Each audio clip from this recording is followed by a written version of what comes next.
Hey y'all, so I'm going to be showing you this new technique that I got from Aisha the Great, watching her on Instagram. And off camera, I've already bleached the knots, but I'm going to show you how we are going to tone and remove that brassiness out of the closure. And we're not going to use any blue shampoo. We're actually going to just use the Wella Color Charm in the shade T11. So off camera, I have already bleached the knots. I love the results. I let the bleach mixture stay on the lace for 30 minutes. I use the BW2 and also a 30 volume developer to achieve these results. So I'm loving the outcome of that. However, as you can see, there is some brassiness. So we are going to use the T11 to go ahead and remove that.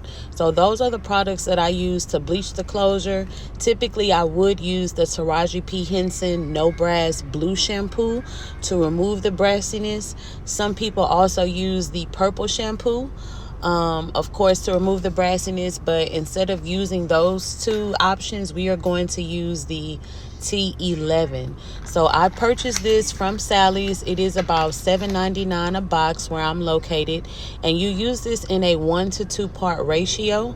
I am going to use a 10 volume developer.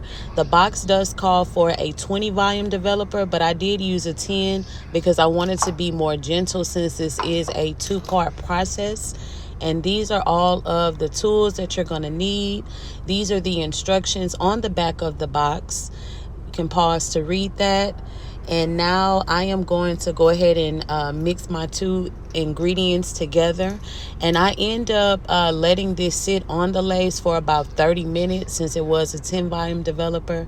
I really love the results. It really is giving you a scalp-like color, and this is the perfect shade to mimic a scalp. So moving forward, I will be using this technique on all of my units and no longer using the blue shampoo to remove the brass after I do bleach the knots. So after you mix your ingredients, or get your measurements together, you want to go ahead and get your whisk and stir it up really good. It's going to give you a jelly like consistency, and that's when you're going to know it's ready.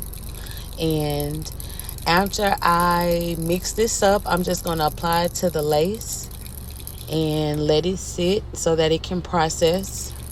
I'm also going to show you all these mesh color strips that I got from Amazon, and you use this like for coloring hair. So instead of using the foil, I highly do recommend you use the mesh strips. I got this idea from the hair diagram. You can get this off Amazon. I got a